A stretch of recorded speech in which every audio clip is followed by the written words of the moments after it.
Let's talk some options. Mr. Kevin Green preparing us for the week, looking at the gamma positions and the flows and the exposure of market makers. KG, we are below 5,500 right now. Feel like last week we talked about this level along with 5450, kind of stuck.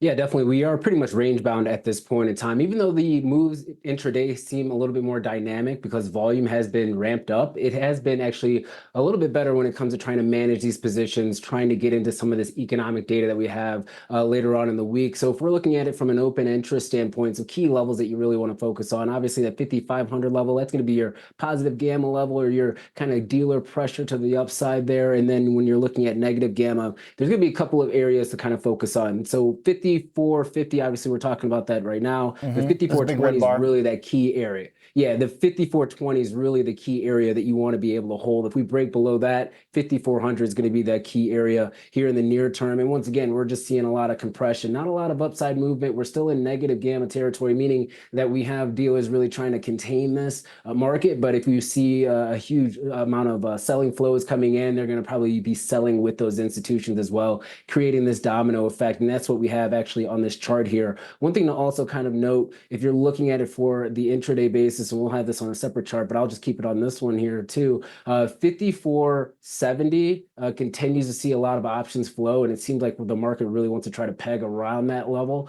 So keep your eye out on that. That might be that new kind of line in the sand that does develop over the next couple of days, similar to what we saw a couple of weeks ago on 7-11. And so right now, we don't have a particular direction to the upside or downside to some key levels. And 5600, that weekly target, we kind of brought that up last week. That is actually in the cards for this week as well. I mean, if we have some good economic data, we could see this break up to the upside, and we could see a lot of this put buying being eliminated, or basically having those puts that are being bought, having those being sold out, and then that would basically alleviate some of the market maker pressure of selling futures, which could create this domino effect to the upside. Yeah, it seems like we're going to get something by the time this week is out. We've got like a little ascending triangle, maybe a little wedge, or something, some kind of technical squeeze that's happening. We're really getting compressed, where it seems like there is a higher bid at each kind of drop here, which seems to favor the bulls very marginally over the last 3 days. But we are kind of putting in some intraday higher lows since Thursday, right? I mean, that's worth something.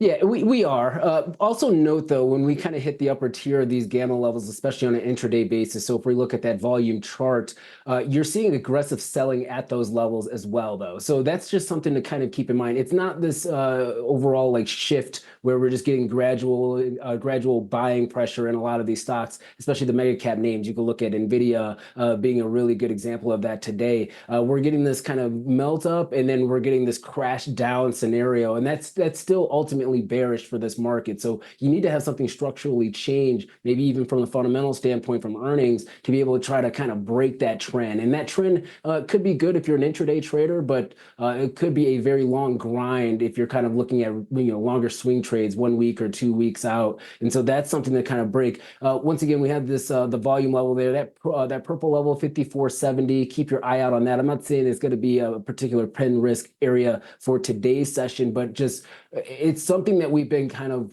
trading around over the last hour and a half. And in fact, when we were trading at around the 5480 level, kind of closer to that positive gamma, we saw the sell-off actually occur around 25 points in the S&P 500. But Ollie, the VIX only moved about 0.2 points. That actually does tell you a lot. That tells you that this is more mechanical in nature, not a lot of conviction one way or another. And if we can kind of get the put side, getting out of those puts and starting to see those calls being rolled up, that's what's going to unleash this, this market force or this driving force to the upside. If you're looking at it from a one-day chart standpoint, or if you're looking at a one-year daily chart standpoint, we are at a critical area for the S&P 500 as well. So if we're going to bounce, we need to kind of bounce right now. We're trying to do that, but we're not doing it as aggressively as maybe we would have hoped after last week's violent selling event. That's pretty much the job of 5,500, right? Bulls got to get us through there, and then it's like, all right, we can start unwinding some of those put hedges, and you can get a little chase to the upside. 55.10 is the exact level. So that's where you want to break out. 55.10. Everybody's looking at 5,500. 55.10 gets you pretty much out of that box or out of that range for you to have this melt up 55 was last week. It's 55.10. We pushed it up, baby. Too many people looking at 55. It's a huge, I mean, it does make actually a fairly big deal here. Oliver, if we can bring that volume chart up again one more time, we are seeing negative flows on the 54.40 level for the puts going into the close today as well. If we do have a breakdown, that would probably be the key area to kind of keep on watch here, and that would actually be below that negative gamma level. If we do see another violent sell-off type of event, which is not outside of the norm, we actually saw that on Friday as well. We didn't close at the highs on Friday. It was kind of a little bit of an ugly close. If we have this similar type of scenario here today, 54.40 would be that area that the market could potentially target. All right. Okay, nice. Good stuff. Good prep for us here this week, KG. Appreciate that. All right, 55.10. Get through there, and then we can maybe see some more bullish conviction. Right now, just kind of dabbling, keeping us up off the lows. Thanks, Kevin Green.